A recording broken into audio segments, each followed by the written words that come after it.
You won't take me alive. Screaming, you think you can take me. This is now. The enslaved ghost walker who escaped and became the most feared mountain man in the South, 1843. Welcome to History of Dark Souls, the place where we uncover stories buried in silence and shadow. Before we begin, tell us where you are watching from. Your city, your country, and the time right now. And if you have not subscribed yet, please subscribe and like this video so more hidden stories can rise again. This is the story of the slave who escaped and became the most feared mountain man in the South. 1843. The night the chains broke, the wind was howling through the pine trees like something alive.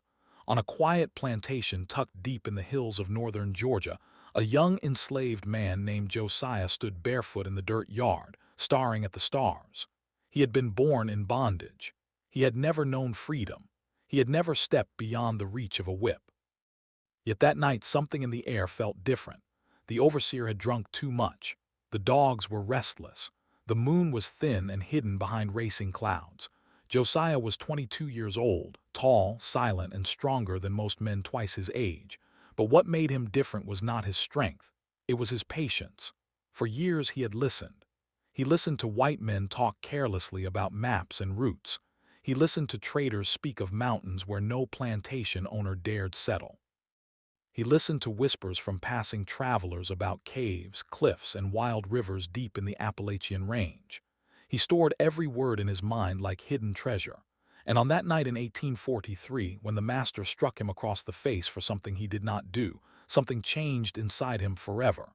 The blow was not new. Pain was not new, but humiliation in front of the others cut deeper than any whip. Josiah did not cry. He did not shout. He lowered his eyes and said nothing. But inside, a fire had finally reached the dry wood. After midnight, the plantation fell silent.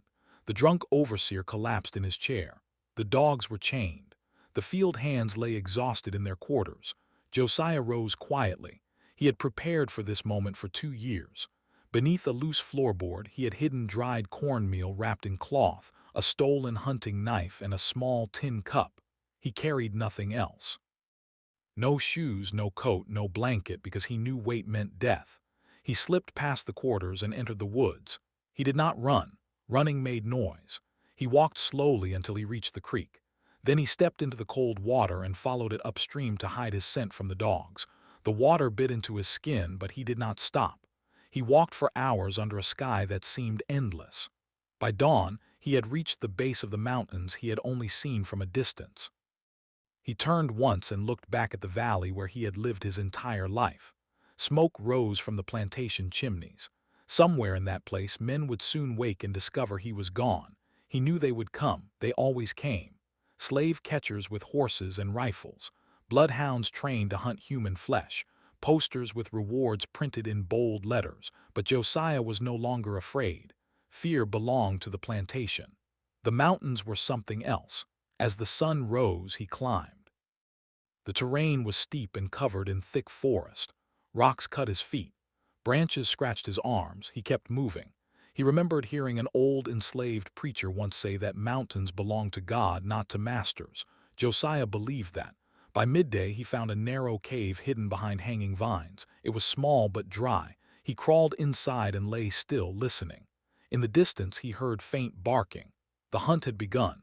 His heart pounded, but he controlled his breathing. He had planned for this. He took a handful of dirt and rubbed it over his skin to dull his scent. He chewed pine needles to mask his breath. The barking grew louder, then faded. The dogs lost the trail in the creek. By nightfall, the mountain was quiet again. Josiah did not sleep much. He knew the first days were the most dangerous. On the second day, hunger came strong. He mixed cornmeal with water in his tin cup and swallowed it slowly.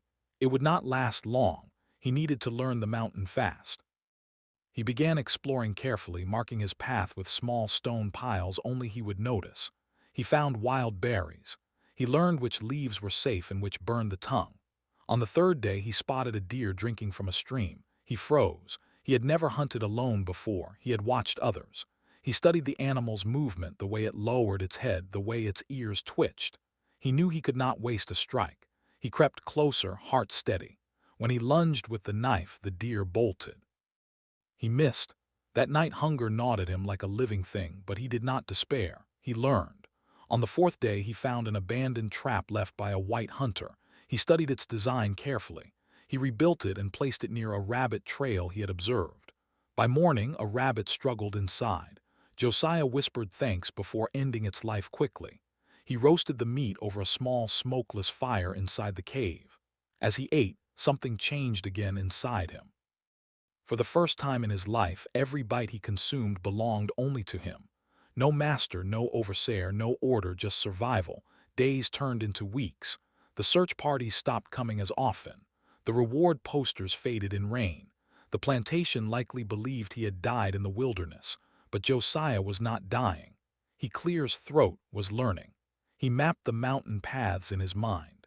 He discovered a high ridge that gave a clear view of the valley below. From there he could see smoke from farms miles away. He watched travelers move along dirt roads like ants. He became invisible. Then one evening he saw something unexpected. A group of armed men riding slowly along the mountain base, not slave catchers. These men moved differently. They scanned the forest as if searching for something hidden. Josiah stayed still as stone. The men camped below. He heard them speak of missing cattle and a rumor of a wild man living in the hills. A wild man. He realized they were speaking of him. Stories had already begun. Fear had begun. That night Josiah made a choice. He would not simply survive, he would become something the South would never forget. He would use the mountain as his shield and his weapon. Clear's throat, the chains had fallen away, but now something else was forming. Not just freedom, legend. And the legend was only beginning. The mountain changed Josiah, but the mountain also watched him. He did not know it yet, but his name was already moving through the valleys like smoke that would not disappear. At the plantation when they failed to find his body, fear replaced anger. The master had sworn that no enslaved man could survive alone in the Appalachian wilderness. Yet weeks had passed. Crops were being harvested and still there was no sign of bones, no torn clothing, no trace. The overseer blamed the slave catchers. The slave catchers blamed the weather. The master blamed the enslaved workers, accusing them of helping Josiah escape. Punishments followed. Whips cracked, but fear cannot be whipped away. In the small cabins at night, whispers spread. Josiah lives. Josiah walks the mountain. Josiah breathes free air. The idea alone was dangerous. Meanwhile, high above the valley, Josiah was no longer merely surviving. He was studying everything. He had begun tracking not just animals but men. From his high ridge, he observed how farmers moved their livestock. He learned which roads were used most often and which were quiet. He memorized the sound of boots on gravel, the difference between a hunting rifle and a farming tool. He moved only at dawn or late dusk when light was thin and shadows stretched long. He strengthened his body, climbing steep rock faces that others would avoid. He practiced throwing his knife again and again into tree bark until his aim was steady and silent. Hunger still visited him, but it no longer ruled him. One cold morning, while following a narrow deer trail, he discovered something that made his heart slow and sharp at the same time. Deep bootprints pressed into soft mud near a hidden spring. Someone had climbed higher than usual. Someone was searching deeper. Josiah followed the prints cautiously, keeping distance. The trail led to a small clearing where two white men were setting traps. They spoke openly. One laughed and said the reward for the runaway had doubled. The other said, no black man could outlast winter in these hills. Josiah watched their careless confidence. He saw where they placed their rifles while adjusting traps. He studied how quickly they moved. And in that moment, he understood something important. These men did not fear the mountain. They feared humiliation. They feared being mocked by others for failing to catch one escaped slave. Pride made them blind. That night Josiah made a bold decision. He crept down to the clearing after the men had left. He dismantled every trap they set and reset them in the opposite direction. He covered his tracks carefully. The next morning, from a distance, he watched as one of the hunters stepped into his own trap. The man screamed in pain as iron teeth snapped around his leg. His partners struggled to free him. They shouted curses into the forest. Josiah did not laugh. He did not shout, but he allowed himself a small smile. The mountain was teaching him strategy. Word spread quickly in nearby towns that the wild mountain runaway was clever, maybe even possessed. Some said he could disappear into rock. Others claimed he walked with wolves. The stories grew larger with each telling, and the larger the story became, the more fear it planted. Farmers began locking doors earlier. Hunters traveled in pairs instead of alone. Yet Josiah had not harmed anyone directly. Not yet. He was patient. He understood that fear itself was a weapon sharper than steel. Winter approached. Frost coated the trees each morning. Survival became harder. Animals were scarce. Streams began to freeze at the edges. Josiah crafted a thicker shelter by stacking fallen branches against the mouth of his cave and sealing gaps with mud. He fashioned crude shoes from deer hide. His hands grew rough and scarred. His beard thickened. His reflection in the still water of a pond startled even him. He looked less like the man who once stood barefoot in a plantation yard and more like something carved from the forest itself. One night during a heavy snow, he heard distant shouting echoing through the valley. A farmhouse had caught fire. Flames glowed orange against the dark sky. Josiah watched from high above. He felt no joy in their misfortune, but he noticed something else. All the men from that farm rushed to save livestock and tools. The land below became temporarily unguarded. It showed him how fragile their control truly was. Power could crumble in moments. As weeks passed, Josiah began descending carefully at night toward isolated supply sheds. He never stole much, just enough dried meat or tools to strengthen his survival. He left no clear sign of entry. Clear's throat sometimes he would rearrange objects slightly so owners would question their own memory. Doubt crept into their minds. Am I losing my senses? Is someone watching? Fear deepened. Then came the first direct confrontation. It happened on a fog-heavy morning near a narrow ravine. Josiah was checking a trap line when he heard the unmistakable click of a rifle being cocked behind him. A voice ordered him to freeze. Slowly he turned. A young white hunter stood trembling, rifle aimed but hands unsteady. The hunter looked barely older than 17. His eyes revealed more fear than courage. Josiah could have lunged. He could have thrown his knife. Instead, he spoke calmly. He said, "The mountain does not belong to you." The hunter shouted for him to surrender. Josiah stepped sideways slowly toward thicker fog. The hunter fired. The shot echoed violently. Birds scattered into the sky. When the smoke cleared, Josiah was gone. He had dropped into the ravine moments before the bullet reached him. The hunter returned to town shaken, telling stories of a ghost who vanished mid-shot. That story spread faster than any before it. Now Josiah was not just a runaway. He was untouchable, feared, supernatural in rumor if not in truth. Slave patrols grew nervous about entering deep forest. Some refused entirely. Plantation owners argued among themselves about responsibility, and in the cabins at night, enslaved men and women listened closely to every rumor.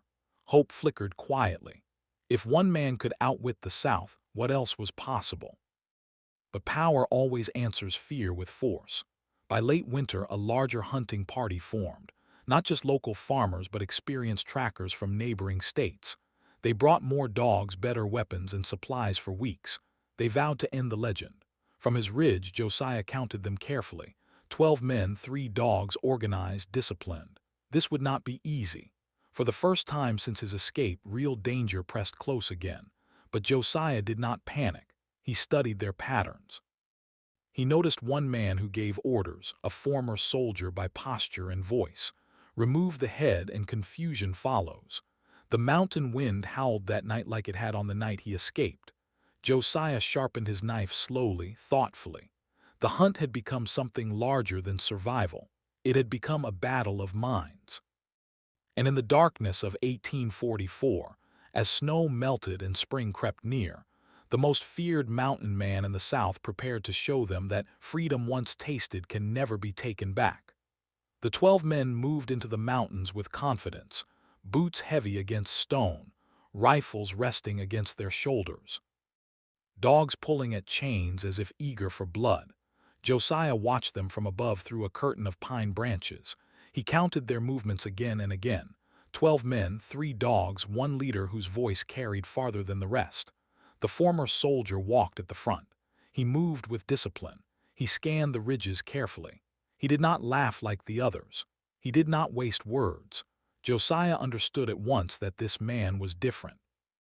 This man respected danger, and that made him the most dangerous of them all. The first day, the hunting party made steady progress.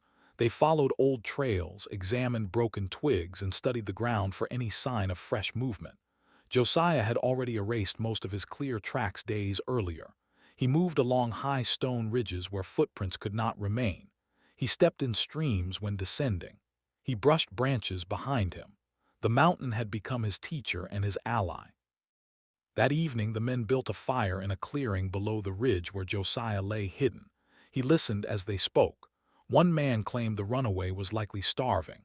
Another said they would drag him back in chains before the next full moon. The leader remained silent for a long time before speaking. He said quietly that underestimating prey leads to death. That word prey stayed in Josiah's mind.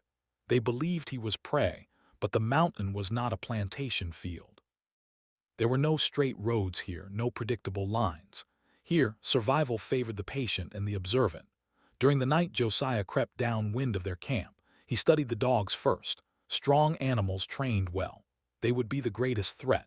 Without harming them directly, he scattered crushed wild onions and certain bitter roots he had learned about across the path leading away from camp. Their strong scent would confuse the dogs' tracking ability. Then he moved toward the supplies stacked near a tree. He loosened the rope holding a bundle of dried meat so it would fall later when lifted. He did not steal anything. He simply planted disorder. At dawn, the hunting party resumed their climb. The dogs struggled, noses low but uncertain. The men grew frustrated. One of them tripped over the loosened rope and cursed loudly as supplies spilled into dirt. Tension grew. Small mistakes build doubt. Doubt builds fear. By midday, they reached a narrow pass between two cliffs. Josiah had scouted this place weeks earlier. Loose stones rested above the path. He positioned himself carefully behind cover and waited. When the leader stepped into the tightest part of the pass, Josiah pushed a cluster of stones downward. They crashed loudly, blocking the path and forcing the men to scatter.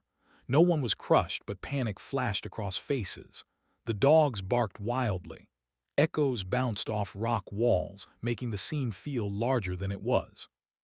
In the confusion, Josiah let out a long, sharp whistle from high above, then moved swiftly to another position. The sound seemed to come from everywhere and nowhere at once. The men aimed rifles upward but saw nothing. One fired blindly. The bullets struck a stone. Silence followed except for heavy breathing. The leaders shouted orders to regroup.